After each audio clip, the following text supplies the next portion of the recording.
Hey you guys, it's Mrs. Carr. Have you had this kind of problem come up in any of your classes lately? I know that sixth grade math teachers are teaching about equations right about now, and you either will have this kind of equation or you might have already had it and wondered what to do.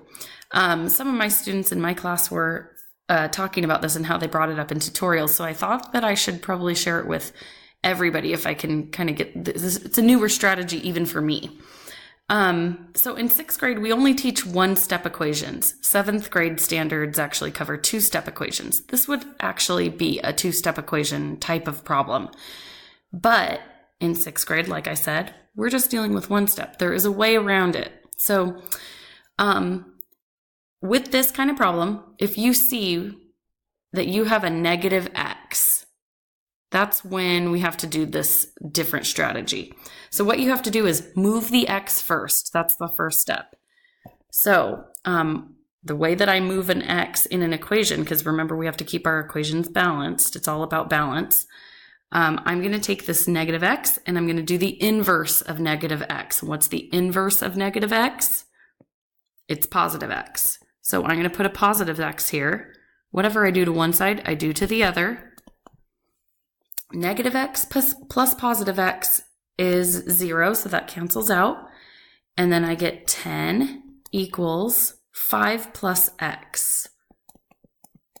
Okay, so now all I've really done is gotten rid of that negative x, which is what I told you that we wanted to do.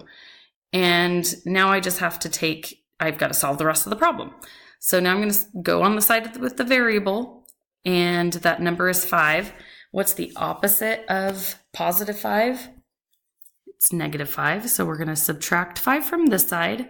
Whatever we do to one side, we do to the other. And I'm going to subtract 5 from that side.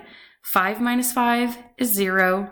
I get x equals, and then do the math here, 10 minus 5, which is 5. So x equals 5.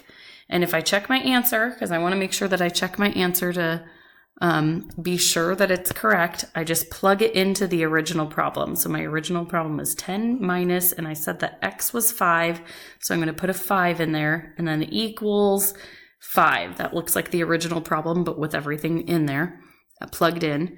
10 minus 5 is 5, and bring down the equal sign and bring down that 5.